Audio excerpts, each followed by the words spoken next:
अगर आपने सफर शुरू कर दिया है अगर आपने सफर शुरू कर दिया है तो बीच रास्ते से लौटने का कोई फायदा नहीं है।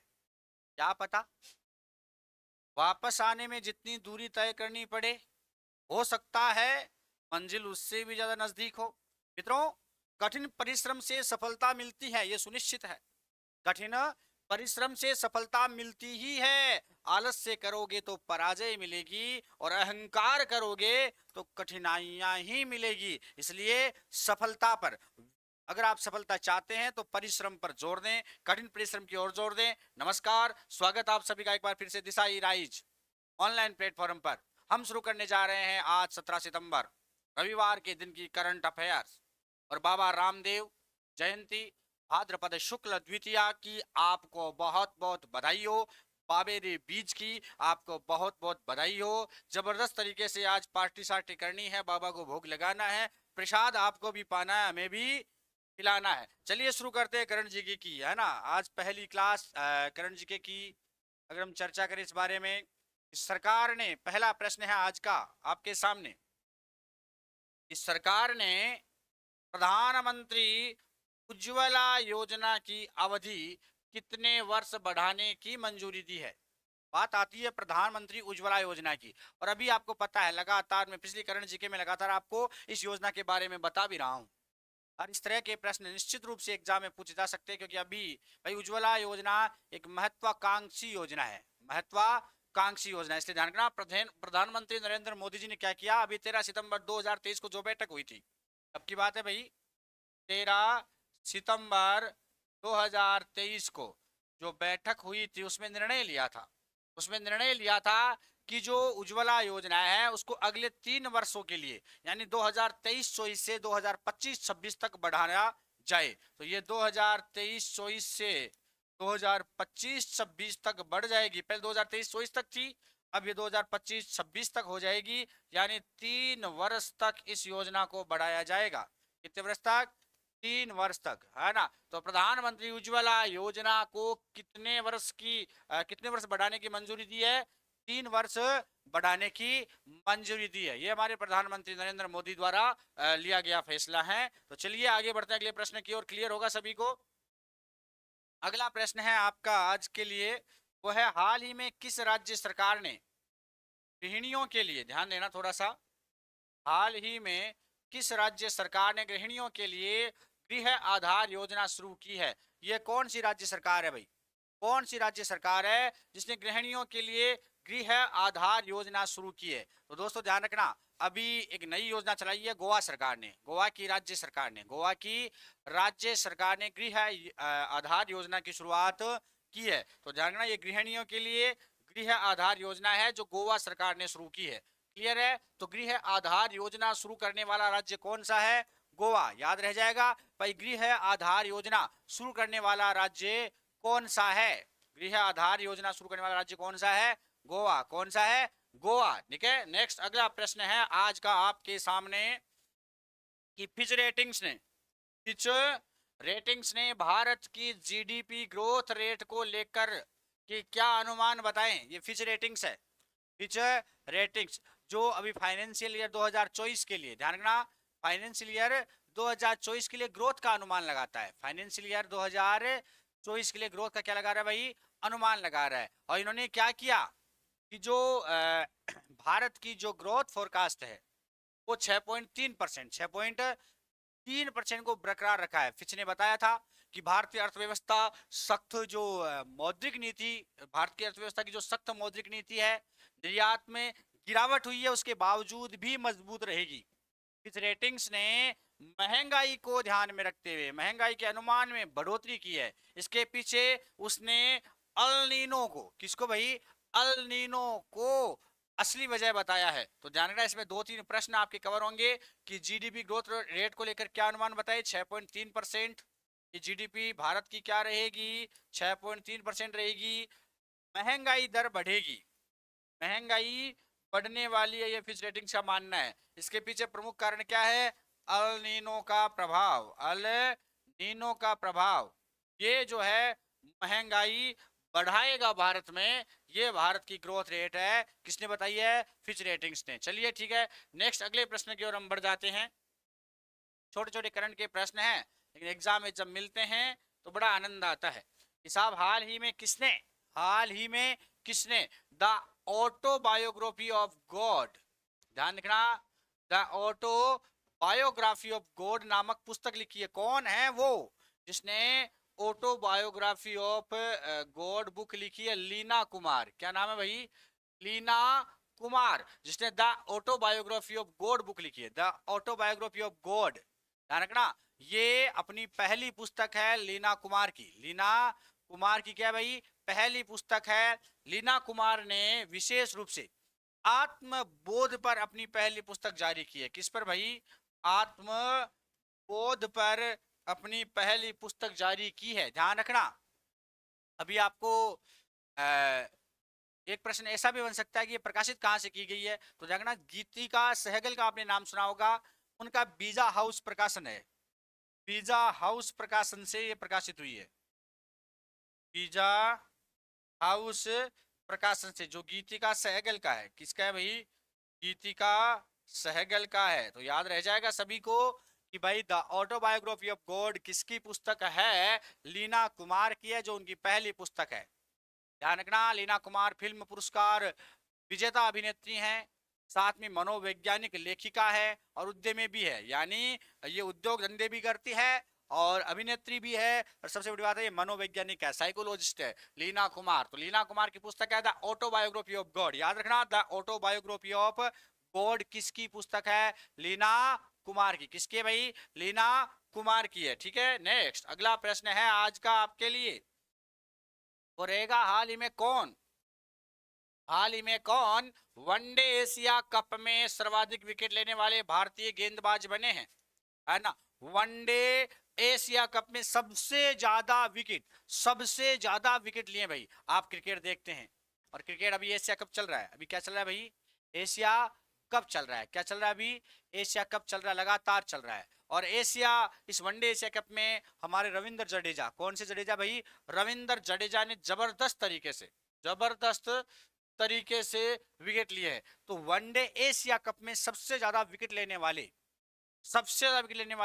एशिया कप में वो कौन है? रविंद्र जडेजा है। अगर मैं आपसे बात करूं विशेष रूप से इनके बारे में, तो ध्यान रखना, इन्होंने कितने विकेट लिए अगर आपसे पूछे, तो ध्यान रखना, इन्होंने 25 विकेट लिए हैं। आपने नाम सुना होगा समीम हुसैन का। समीम हुसैन का 25वां विकेट था इनका। तो इन्होंने एशिया कप में 25 विकेट लिए। 25वां विकेट था समीम हुसैन का। और सबसे ज्यादा विकेट लेने वाले एशिया कप में बन गए रविंद्र जडेजा। और आपको विशेष रूप से ध्यान रखना होगा कि पहले यह रिकॉर्ड इरफान पठान के नाम पर था, जिन्होंने 22 विकेट लिए थे। इरफान पठान को इन्होंने पछाड़ करके जबरदस्त तरीके से 25 विकेट ले लिए। तो Ravindra Jadeja one day Asia cup में सबसे ज्यादा विकेट लेने वाले गेंदबाज बन चुके हैं, खिलाड़ी बन चुके हैं। ठीक है, नेक्स्ट हम बात करें आगे की, और अगला प्रश्न है आज का आपके सामने कि राजस्थान का सबसे बड़ा कन्वेंशन सेंटर, ध्यान देना,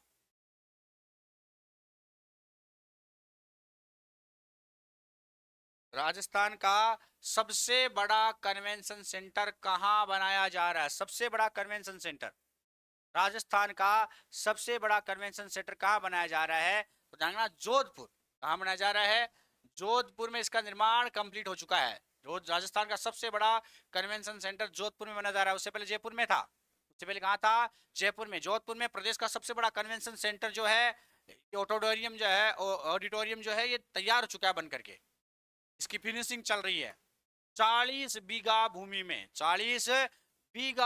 में है, लगभग ये 40 बीघा भूमि में है। 90 करोड़ की लागत से बना है। कितनी लागत से भाई? 90 करोड़ की लागत से ये बना है। ठीक है, जोधपुर विकास प्राधिकरण जो है, उन्होंने इसका निर्माण किया है। हालांकि इसकी घोषणा 2021-22 में मुख्यमंत्री अशोक गहलोत ने कर दी थी। 2021-22 में, जो अब बन करके तैयार हो चुका है। ठीक है, फिनिशिंग चल रही है। लगभग 1200 जो सॉरी, इससे पहले जो जयपुर में था सबसे बड़ा कन्वेंशन सेंटर, वो था बिरला ऑडिटोरियम। कौन सा था भाई? बिरला ऑडिटोरियम। ये कहाँ था? ये जयपुर में था। कहाँ था भाई? जयपुर में था, जिसमें लगभग 1200 लोगों के बैठने की जगह थी। कितने लोगों के? 1200 लोगों की। और इसमें लगभग 1500 लोगों के बैठने की जगह है। यानी कुल मिलाकर के 1500 लोग इसमें बैठ सकते हैं, 1541 लोग, है ना, इसमें बैठ सकते हैं जोधपुर ऑडिटोरियम में। जोधपुर ऑडिटोरियम में कितने लोग बैठ सकते हैं भाई? 1500 लोग बैठ सकते हैं। ठीक है दोस्तों।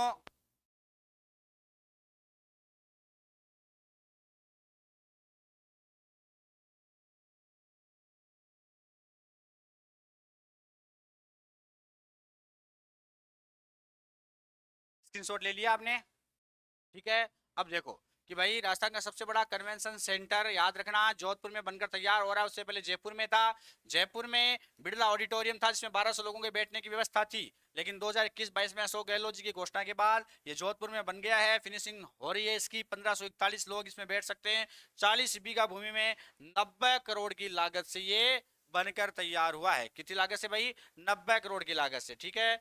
अगला प्रश्न जो है आज का वो है कि राजस्थान में शिक्षकों के शिक्षण आधारित नवाचारों को दुनिया के सामने लाने के लिए माध्यमिक शिक्षा विभाग ने किस कार्यक्रम की शुरुआत की है? ये माध्यमिक शिक्षा विभाग द्वारा शिक्षकों के शिक्षण आधारित जो नवाचार है, शिक्षकों के शिक्षण आधारित जो नवाचार है, उनको बाहर लाने का प्रयास किया जा रहा है माध्यमिक शिक्षा विभाग ने। उन्होंने क्या किया? राजस्थान के शिक्षक सितारे कार्यक्रम एक जारी किया है। राजस्थान के शिक्षक सितारे नामक एक कार्यक्रम चलाया। इस कार्यक्रम के माध्यम से क्या होगा कि जो राजकीय विद्यालय है उनमें दक्षता आधारित शिक्षण को बढ़ावा दिया जाएगा, और जो शिक्षक हैं उनमें दक्षता आधारित जो समझ है वो विकसित, उस शिक्षण की विकसित, उस शिक्षण की जो सोच है वो विकसित की जा सकेगी। इसके लिए शिक्षकों को 2 मिनट का एक वीडियो तैयार करना होगा और उसे अपलोड करना होगा। विशेषज्ञों का पैनल क्या करेगा? जो शिक्षक वीडियो अपलोड करेंगे उनमें वो जांचेंगे कि भाई इसकी मूल अवधारणा क्या है, इसकी स्पष्टता क्या है, इसका शैक्षणिक अनुप्रयोग अनुप्रयोग क्या है, इसका समग्र प्रभावशीलता क्या रहेगी।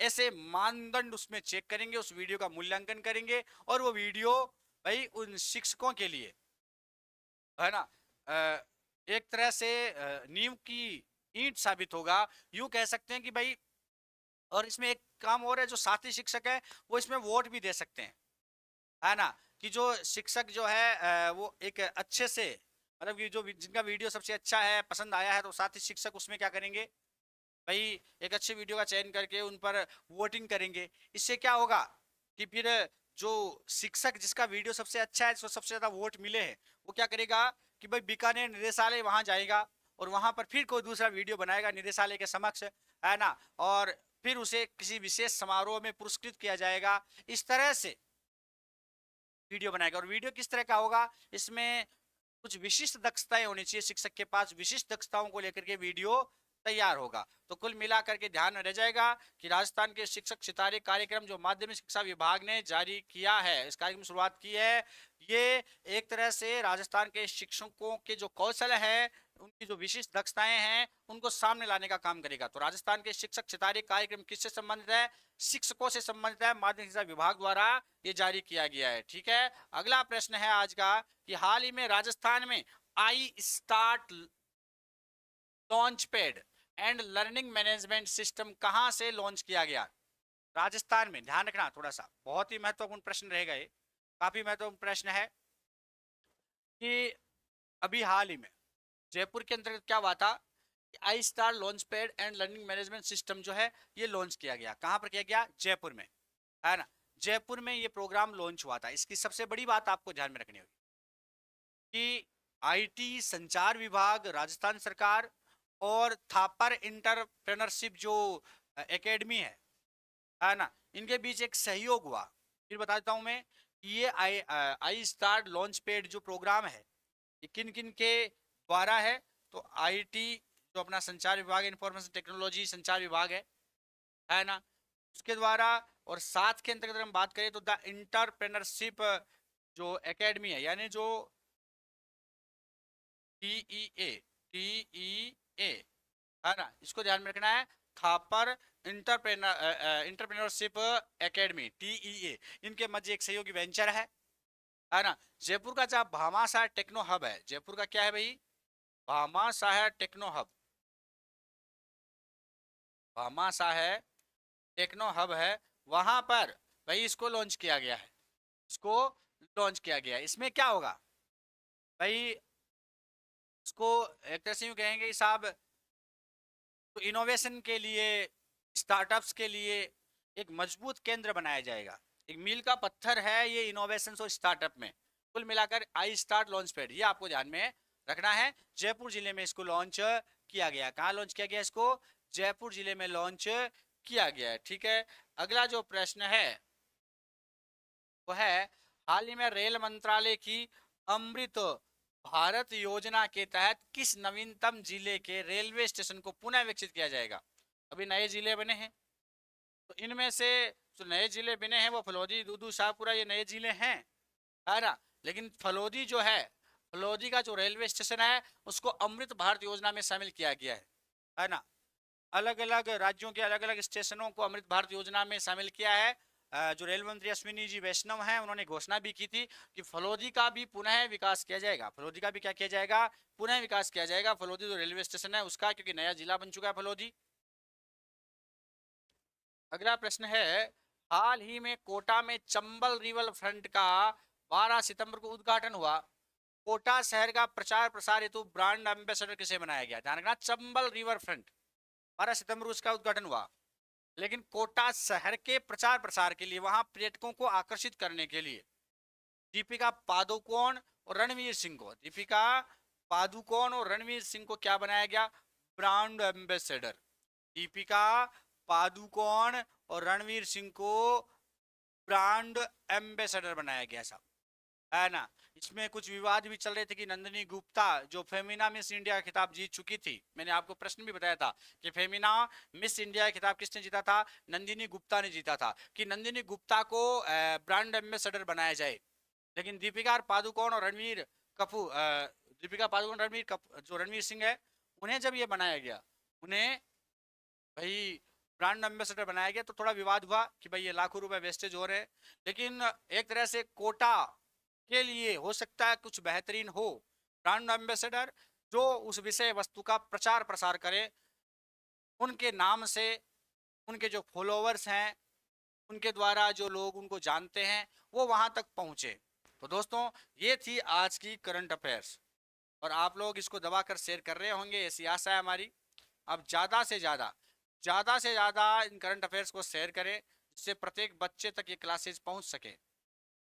सभी तक ये क्लासेज पहुंचनी चाहिए, ये आपकी जिम्मेदारी है सभी बच्चों तक ये क्लासेज पहुंचाने के लिए। तो दोस्तों, ज़्यादा से ज़्यादा लाइक करें, कमेंट करें। अगर चैनल को आपने सब्सक्राइब नहीं किया है तो आज ही सब्सक्राइब कर लें, और अपने सभी दोस्तों को शेयर करें, हर एक लक्ष्य बना लें, क्योंकि अभी तक जो व्यूज आ रहे हैं वो कम हैं, इन्हें बढ़ाने का लक्ष्य आपको लेकर चलना होगा कि भाई व्यूज की संख्या काफी आगे तक जाए, है ना। बाकी आप जानते हैं। आज्ञा दीजिए, अगली क्लास में मिलते हैं फिर से। जय हिंद, जय भारत।